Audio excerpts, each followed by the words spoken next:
I'm here at the Cherry Building because the wife has like kicked me out of the house after, exposing some of our, defects in the house. So don't worry, today I'm COVID free, nothing to worry about.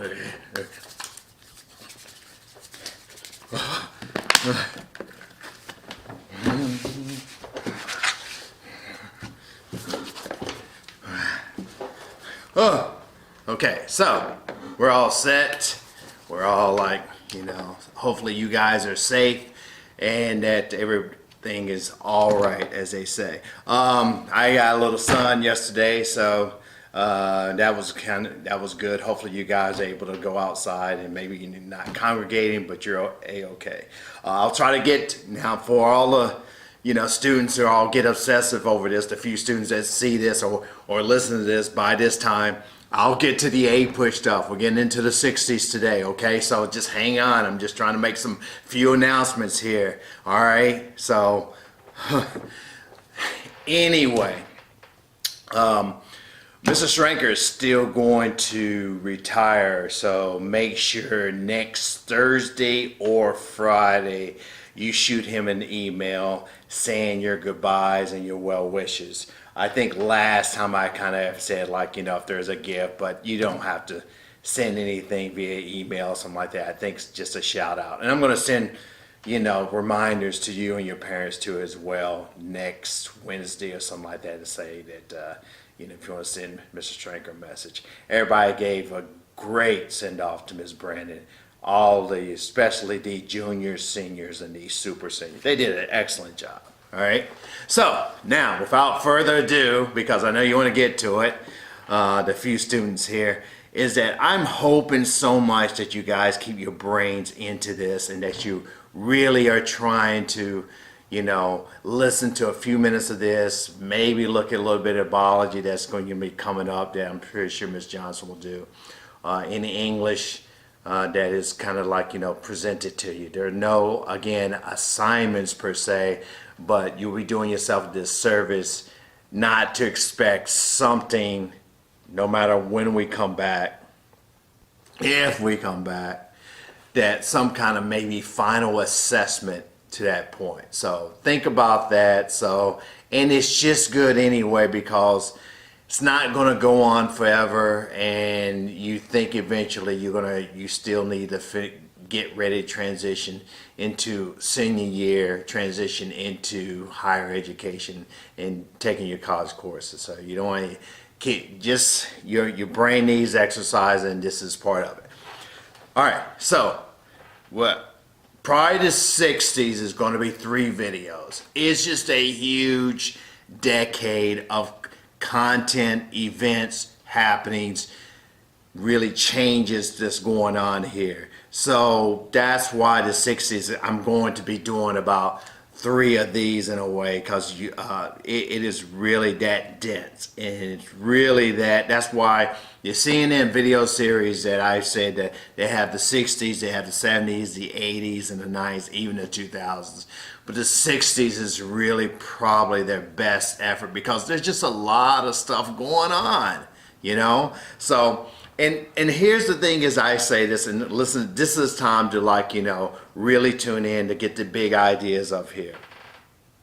60s will continue the civil rights movement for African Americans, as well as it will spill over influence civil rights for women, civil rights for Native Americans, civil rights for gays and lesbians, like that, civil rights for Hispanic people. And it really is a kind of heightened kind of time for people, or it's kind of strike the iron while it's hot, put it in the fire, is that for equal rights, because the African American movement is really this is a time where they do kind of get things kind of settled with the Civil Rights Act of 64, Voting Rights Act of 65, another Civil Rights Bill like in 1968.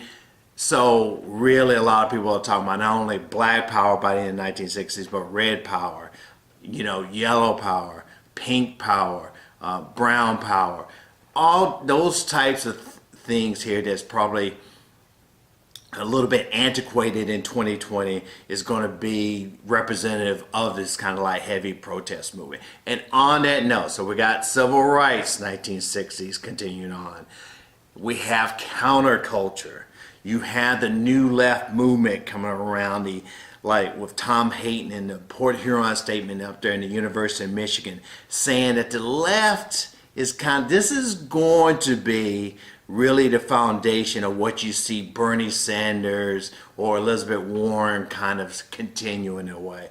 This is kind of the really liberal, Mr. Price, communist left. The kind of, peace in war, help out your fellow man, redistribution of wealth, something a little bit more, not evolutionary, not a slow change, but a little bit more revolutionary.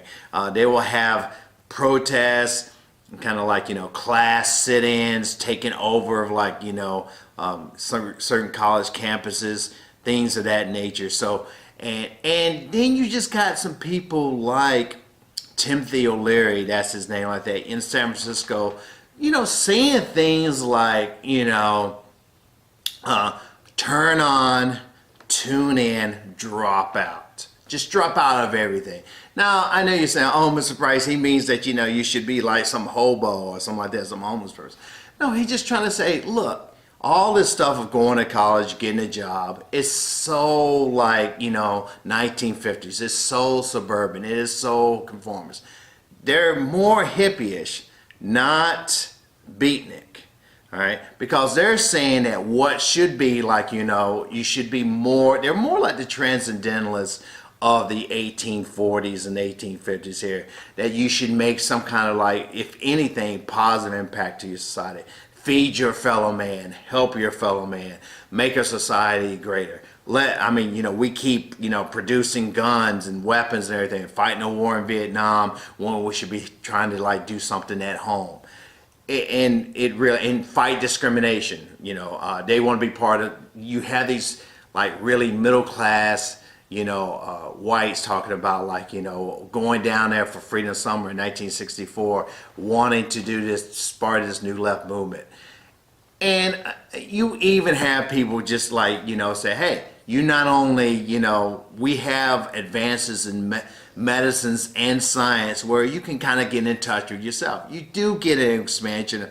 Not most people in the 60s experimenting with drugs and new drugs that just around, things that's like becomes more available, from an LSD to like more prevalent use of marijuana. So you do see this kind of in there, and really delaying marriage, having multiple partners, kind of this kind of sexual revolution.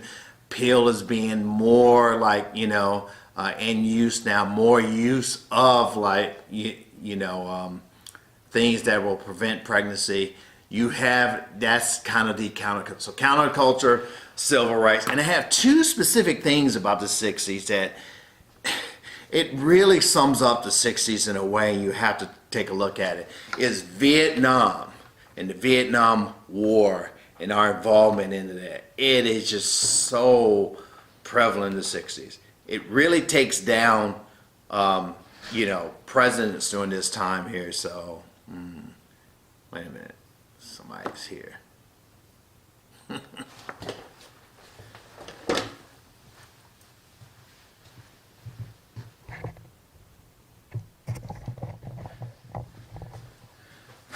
Okay, I thought only me and Hugo was here for today, like that. So somebody, Mr. B just came in, Mr. Burgess just came in like that to pick up some stuff. So that's why I kind of like, it's like, hey, what's going on here? So, like no COVID. And so, but Vietnam is very prevalent in there. We will get into that maybe in part 2 of the 60s. And now you got thinking about, I need a third part for like the end of like the 1960s in a way. And I'm telling you, there's one year. Everybody talks about a 1907.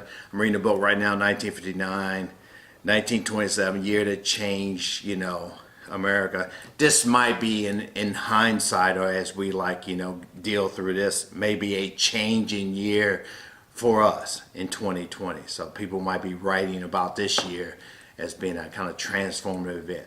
But right now, 1960s, 1968, you have multiple assassinations. King, Robert Kennedy. You have the Tet Offensive. You have really at the end, finally we get Americans orbiting like the moon in December of that year. You just to name a few of the events, but 68, a lot of people were thinking there's not even going to be a 1969 away what America was going through with the Democratic Convention, like those riots in Chicago. People were really thinking that. All right, so let's get started here. We're going to get it. And the thing is, I always say about this, about the decades, really the 60s do not begin really till probably, unfortunately after Kennedy's assassination. And you still got the 1950s kind of like into the 1960s in a way, culture-wise and kind of identity-wise. Please, let me just say, go to the Moodle. I always make a Beatles montage so you guys can see what the, how the Beatles changed from the 50s into the mid-60s to the end of the 1960s. Just look at their appearance, just look about their music, how it kind of changes. I didn't say they're like the best band in the world or the best band or you should like their music, but it's very historical. So go to the Moodle, besides the outline notes that I have here for you, and take a look at that, maybe for a few minutes or whatever like that. But I always usually make a clip thing of the Beatles each and every year. This year wasn't able to make a fresh new one, but that's the one from 2017. But it's really representative of that time. Just watching that, you'll see the 60s changing from the 50s into the 60s and almost getting to the early 1970s away just by listening to music and looking at appearance. 1960 is the election year. Eisenhower's dealing with a couple of things. There was supposed to be an East-West summit, but a U-2 spy plane is shot down, and he's dealing with like a canceling that summit. And now his vice president, Richard Nixon, is running against John F. Kennedy. FYI, Bridge of Spies is a good movie about the kind of like the U-2 spy plane going down and all this espionage. Kennedy versus Nixon. We have some of the first television debates, and there are going to be 3 of them, I believe. If I do my accounting correct, but probably the first one was probably the most prominent and the most historical in a way. People always say that Kennedy came across better on the screen, better than Nixon. You can go to YouTube and see that, and see all types of analysis. They say people listen on the radio sounded like Nixon won, but looking at television, that Kennedy had a better screen presence. So it kind of forever changes things about politicians appearing on video or on the screen. Incidentally enough, though, they don't have any more debates until really back to Ford and Carter. So it's not like presidential debates starts following each and every time there's a presidential election. There's not. It really starts with gets back to it with Ford and Carter after the Watergate affair, and then we've always had some kind of presidential debate. So Kennedy wins, very close election. I know people might rank that John F. Kennedy spends less than 200 days really as president, but as one of those top presidents. But really Nixon is popular too. He's under Eisenhower's a very popular president. Close election. Some always steals this kind of accusation that Kennedy and his father did some kind of buying some votes in Illinois. He wins about, I think about over 95 electoral votes, but the popular vote is almost less than 100,000 that he beats, Nixon on. Nevertheless, Kennedy wins, and there's also controversy. He's Catholic, and he's young for a president at the time, 43. He's not the first Catholic running. I know you've forgotten about Alfred E. Smith running against, Herbert Hoover in 1928. And Kennedy has to go on television and say, hey, I'm not a puppet of the Pope. you know, all our Catholicism kind of discrimination ever since from the 19th century with the Know Nothing Party, the American Party, being very discriminatory against, or very like, apprehensive about the Catholic people coming here in America. All right, now let's do Cold War kind of like timeline. It gets very, we'll get into it a little bit in here. Don't worry, keep up with the notes. Maybe you're listening to this. Maybe, I don't know, you're watching. Who knows if you made it even to this time. You remember our friend Castro comes to power in 1959, right? So he's there, and already Eisenhower's thinking by 1960s, you know how he's worked with the CIA, to kind of do some counterinsurgency, maybe like take out any pro-communist forces that's really about 60 miles away from Key West. He does not want this kind of, communist supporter in here. So they're already thinking about it, maybe an invasion of Cuba, not by Americans, but kind of expatriates of like, Cuba. Because what Castro and Che Guevara have done, they've nationalized all the industry, kind of taking out all the casinos in Cuba, taking over people's lands and made it like part of the government, kind of made, for this kind of socialistic, kind of communist paradise. And so Eisenhower said, hey, get these expatriates, CIA, we'll have an invasion. Well, Ike, is out before the plan is like really put in play. It's 1960. Kennedy, as soon as he gets in, kind of hears about this plan. It's not his plan. It's Ike's plan. He's going to CIA. And Kennedy is a cold warrior. He's a Democrat, but he is, again, is going to be always supporting these kind of like, for the most part, the Truman Doctrine, the domino theory, and he's going to come up with his own doctrine, we'll talk about in a second, that you should know about, that's going to be representative of him. And he goes through with this invasion that's going to take place, in one of the main landing invasions by these expatriate Cuban rebels is the Bay of Pigs. Supposed to get CIA support, there's some bad weather, it goes horribly wrong. A lot of, Castro's forces captures like, a lot of these Cuban exiles, over 1,000 of them. And, Kennedy says, call it off. We're not going to like pursue. We're not going to start bombing Cuba and escalating this thing. It's just, it's a failure. And he even goes on television and says it's a failure. He takes full responsibility for it, even though it wasn't his plan. Bay of Pigs invasion. That summer, Khrushchev has already been, upset about what's happening in Berlin, inside of East Germany, and he's saying that, like, a lot of the, people in West Berlin have been taking our East Berliners out, or a lot of people from West Berlin are infiltrating and spying on, the East Berliners. It's a lot of propaganda there. So they said, look, we're going to fence up. We're going to wall up, all right? So I know everybody thinks about this like Berlin Wall, but it's not like, instantaneously you can put up some kind of like big concrete wall. So what he does, he kind of seals in East Berlin, very restrictive access, like maybe workers going from the east to the west, but land and air access, unlike, all right, 1948, it's still like, permissible. It's still like, you can't get into, West Berlin. So it's not a blockade, but you see walls and fence being erected where people cannot just freely, like all the East Berliners, like, it sucks over here. Let me just go ahead and get into West Berlin, eventually maybe even get into West Germany and just, work there, have opportunities there and settle there.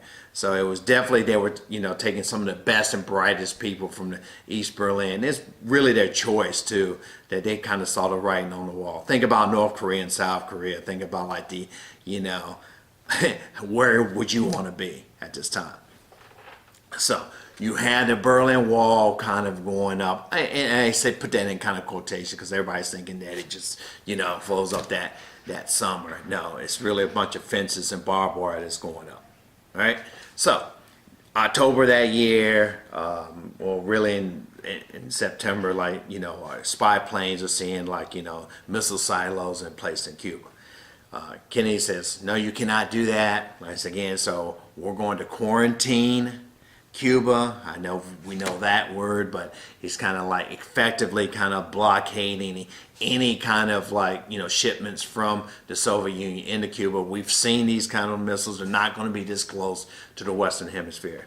So you got a week in October where you don't know what the Soviet response is going to be. Khrushchev is saying, hey, we're going to, place missiles there. If we're sovereign countries, we're trading, you have no business with Cuba. So it looks like it's going to be some kind of nuclear, war here, and people are really preparing. Probably the closest we've ever been, besides some mistakes, that there's going to be nuclear war in America in 1961 in October. A lot of government officials are warning their families, like, if you hear the sirens go off, because we don't know what's going to be reaction as these missiles are being delivered over the Atlantic to Cuba, what's going to happen with the blockade around, who's going to fire first. People are already telling Kennedy, maybe you should go ahead and invade Cuba. Or how about this, make a first strike. Maybe you can, win a nuclear war if you go ahead and fire now. Kennedy, give him credit, along with Khrushchev. There, you have like, ships meeting almost like in close contact, warnings.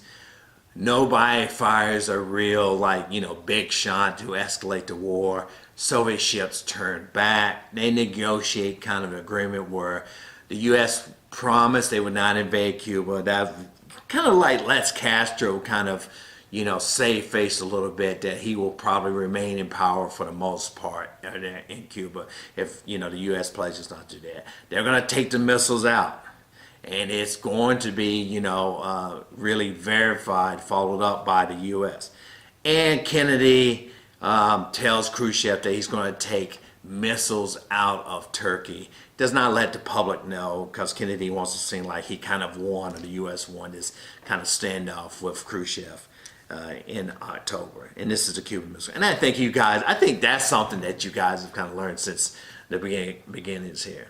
So, in 1963, kind of that Kennedy and the Soviets signed a nuclear test ban treaty that bans all atmospheric testing.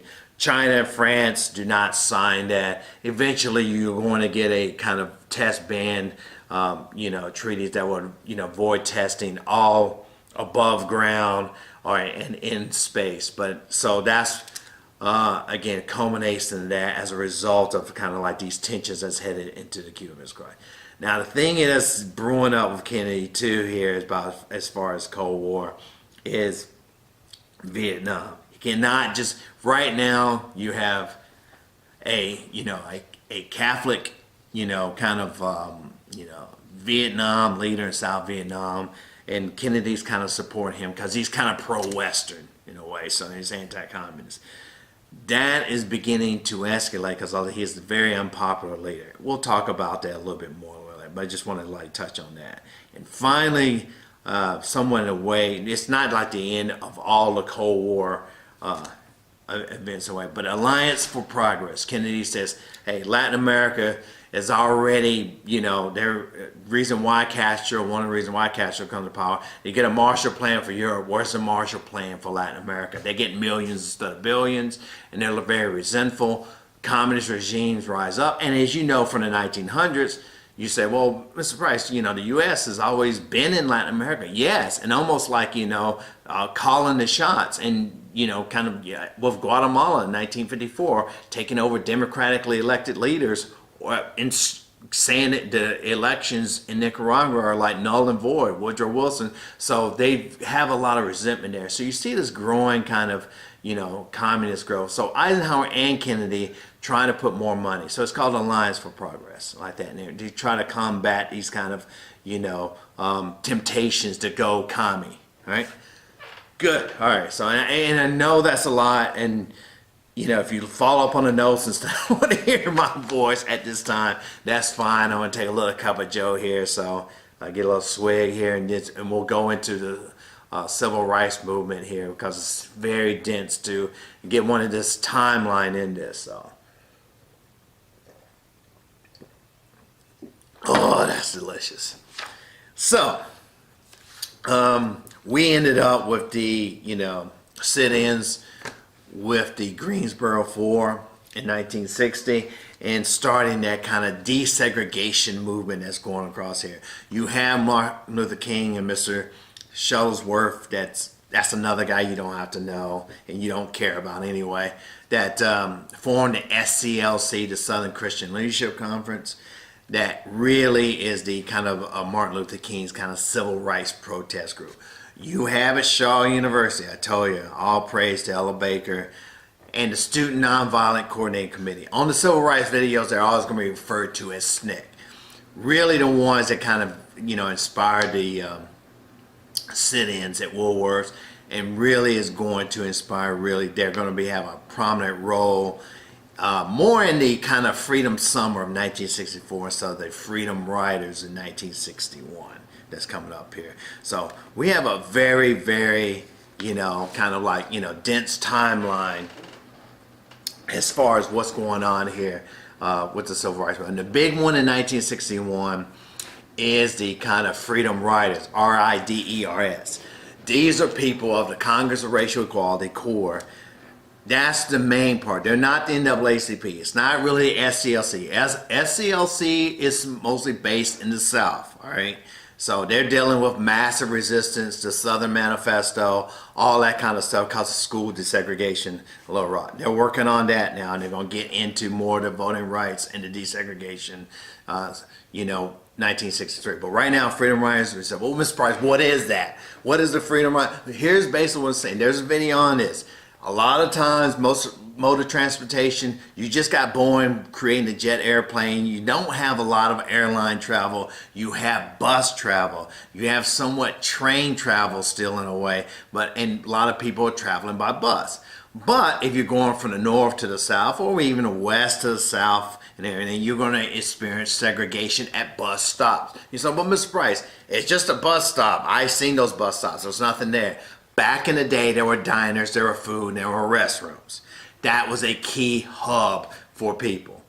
And it was segregated. And, and again, separate was not equal. So a lot of the whites and blacks up north said, really, that's not right. It's really, especially a lot of these buses are following the highways and they're interstate highways. So it should be like, it's more about federal control and under the Interstate Commerce Commission, 1887, that should really rule out at this time. And with the 14th Amendment, there should not be any kind of like segregation. Let's get on the bus together, like blacks and whites, and let's go to Mississippi. They'll never reach Mississippi, all right, before they get, firebombed and, bus stopped by the, white police force down south, like in Alabama, the Klan and things like that, reforming and kind of like coming together to prevent these Negroes and whites, sitting together on the bus and getting off the bus, sitting together to get served in these, diners, like that, and to use their facilities and being together. It should be, separate facilities, where you belong. But they're doing this. And really now with John F. And by the way, John F. Kennedy and his Attorney General, his brother, Robert Kennedy, they are like really household kind of elite, what we call like, liberals in a way. They are not closed-minded, but they probably they don't know too much about the South. And they know they still need the South again. And you're like, Mr. Price, why do they need the South? The South is still Democrat, all right? Kennedy will appoint a lot of Southern judges to the federal benches. Him and the Kennedy family are more open-minded, but they're probably not as in touch with like, certain people on the ground there about Southern culture and what's going on.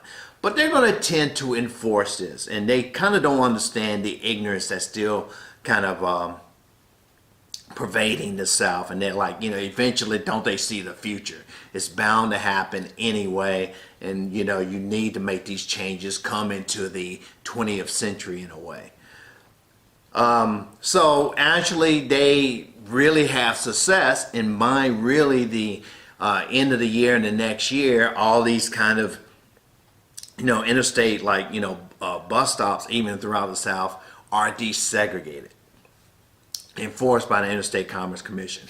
And again, some of these places like Mississippi, Louisiana, the deep South here, South Carolina, they are, again, it's not happened overnight, but it is kind of like the first step. And plus, a lot of the southern cities said, well, it's not really, affecting inside our towns, inside our schools, but they're a little bit concerned and worried, and you see this going on here.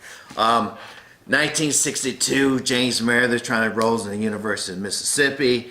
Robert F. Kennedy gets an escort out there to them, so in there in 1962. 63, things start to heat up in a very, big way, because you see Martin Luther King starts desegregation protest in Birmingham, Alabama.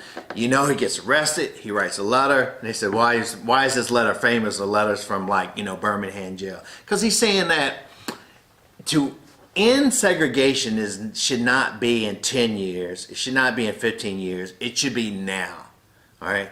They've already decided in the courts about schools and what segregation does to people. It dehumanizes them, it makes them feel inferior. So we should have equal access, and separate was not equal in the theaters, in the parks, in the bathrooms, as you see the multiple pictures in the water fountains, lights, in all those public facilities. It should be, integration now, so we get, opportunities for equality and be treated equal. He gets arrested. It really is, seen on television. Kennedy is really kind of shocked at, like, some of the things, because especially when King kind of gets the, kids to start protesting. Once a lot of, over 100 of the African American, like, leaders and adults are arrested, so they will, like, spell out school. And you see the dogs. That's when you see the classic pictures of here of, like, probably scenes from the first grade. And with television, it really exposes a lot to a lot of people, because really a majority of people are saying, wow, that's pretty, that's not, I may not be the most open-minded person, but I don't want to see water hoses that's, like, on, like, young black teenagers and dogs, like, attacking people. What's going on in my country, of the land of the free. So that happens. Around, and just a couple of the small events, you got George Wallace, who's, saying that, you're not going to integrate Alabama, and on that day, that black students were supposed to go in and to be integrated into University of Alabama. In his inaugural speech, he's the one that's famous that says, segregation today, segregation tomorrow, segregation forever. He's one of those classic, like, Orville Faubers, who's kind of like, massive resistance, solid South. We definitely are not going to Southern Manifesto. We're definitely not going to, like, change our culture down there. And a lot of them always say, blacks like being separate, whites like being separate to themselves. That was a lot of the justification for that, and their reasoning for this and everything. It's just the way we've had it. And it's states' rights issue. I know we never heard that before, because, states' rights. So it's always this kind of, like, implication of, like, let the states do what they want to do. Well, what certain states would do, especially down south. They would discriminate, kind of persecute, and kind of intimidate a lot of, blacks, living amongst, the South. So that evening too, I know you guys will not, I get kind of sad here. I get, like, the head of the NAACP in Mississippi, Medgar Evers, is killed in his, driveway, who's shot like that while his children are in the house, assassinated, killed, murdered. Nobody's able to, find out who the killer is, even though a lot of people do know, like, and they even made a movie about it called The Ghosts of Mississippi, about, backward, for he was this guy that kind of even bragged about it in a way, about killing Medgar Evers. And yeah, I know people, the communist price time, and people don't like to be brought up, but it puts things in perspective that, again, to murder somebody who's African American, just sexually assaulted them, nothing happens to you. Really, that's most of our history in America up until about the late 1960s, 1970s in a way. So it's, and I know people, oh, Mr. Price, you know, propaganda, like, it's the truth and it's the fact. And I know people don't want to deal with that because it's, you know, I think people rather be lied to, or rather people just to believe what you want to believe in. You don't want to believe in some type of fact. And you know where that can get to you when you don't believe in facts or science, and things can happen.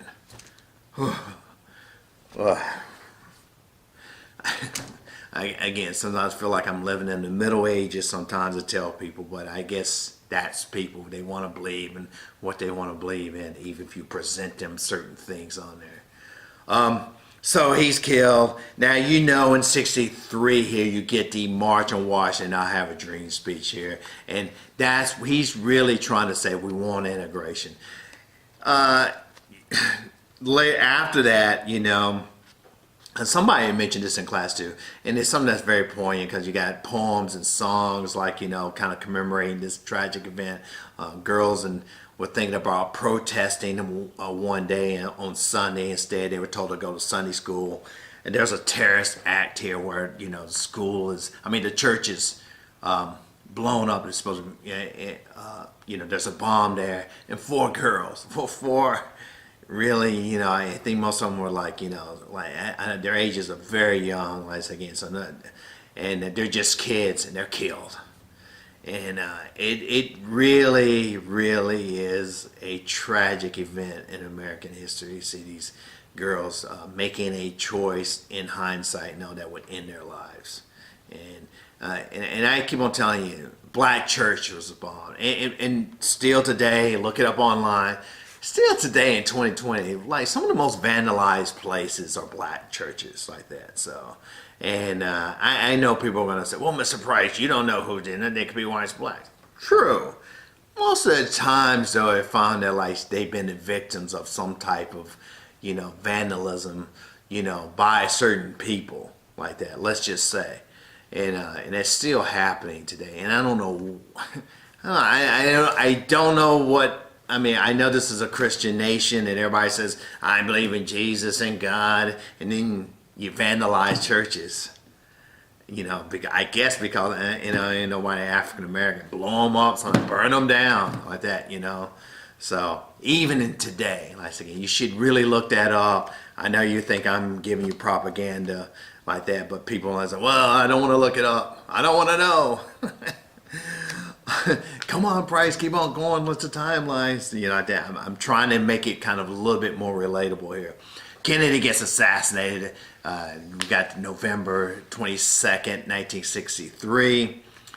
I think with his assassination, you do get a few things going on here, and this kind of that's going to solidify the civil rights movement with his sympathy. And Lyndon Johnson, a Democrat from Texas, really, you know, I say this in an affectionate way. I know people think I'm trying to be using racist language, but he would always say, kind of a redneck type guy that was put on the Kennedy kind of ticket to kind of get Texas, to win Texas.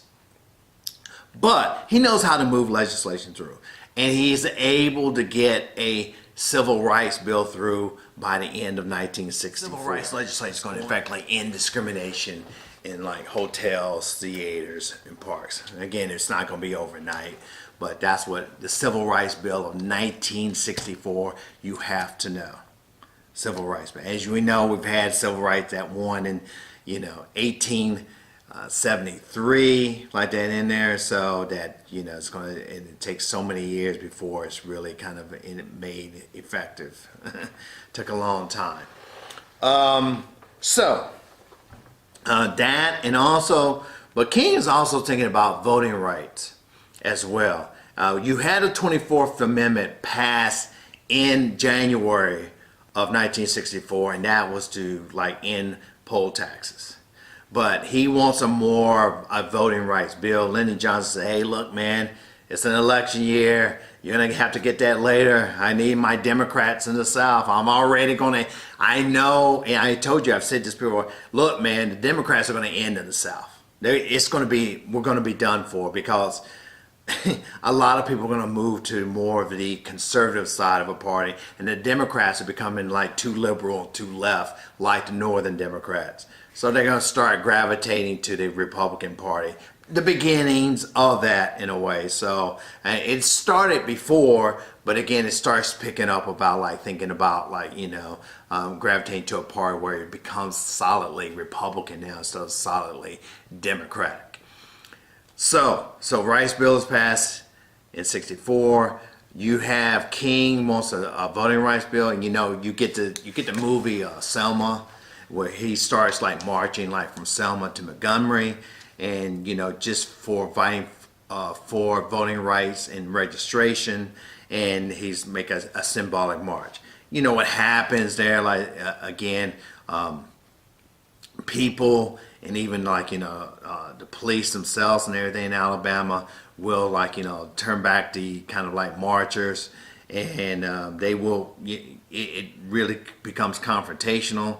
Lyndon Johnson that year is able to get through legislation. He's not passing it, he signs the legislation, but you know, I always have to correct myself about that, with the Voting Rights Act of 1965, effectively saying that the federal government will enforce, you know, fair voter registration, if need be, like that, you know, and they will monitor the progress of, you know, registration. Everybody should be able to register without a literacy test, you know, that you would have to take. There should not be some kind of means testing too, because of your race and your background or your economic status as well. Poll tax is already outlawed with the 24th Amendment. This is going to just say it's going to be more of an enforcement power for that. You have a right to register to vote. You should not be discriminated against. Really, you know, making sure that you have your voting rights. You know, and of course, you know, the southern states are going to go crazy with this. But really, the writings on the wall, African American voter registration increases. They, you know, it's just almost like during Reconstruction. Some people call this the Reconstruction Part 2, like 1954 to 1965. That they really, you know, start increasing their numbers, and you're going to see a lot of politicians, you know, besides the really like, you know, the Democrats kind of catering towards, kind of looking for the African American vote in their constituency, and you know, and support, because it's going to become a significant voting bloc. All right. So anyway, and I know this is probably, you know, again, a lot of gabbing and everything. So I guess some people like the gabbing. They don't want me, you know, talking about like, I don't know, the monkeys they send in space and the dog. You know, I always wondered about like, you know, in first grade you see the dogs going to space. You see the little like pictures drawn of them back in my day, like that. And I said, oh, that's so cool. I guess they returned and like, you know, had happy lives, and they retired from like NASA and things of that nature. By the way, Kennedy is making a pledge for us to go to the moon in 1961. We get to the moon in 1969. But what happened to those dogs and those monkeys? They just died in space. So I know Russians sent, by the way, Yuri Gagarin is the first man in space, and I think sent the first woman in space in 1963. That tells you about communist societies trying to, more equality for women at that time in communist societies in a way. But anyway, so the monkey went in space, and he was pressing all kinds of buttons, the wrong buttons, because the monkey realized. The monkey realized, listen, that look, this is a setup.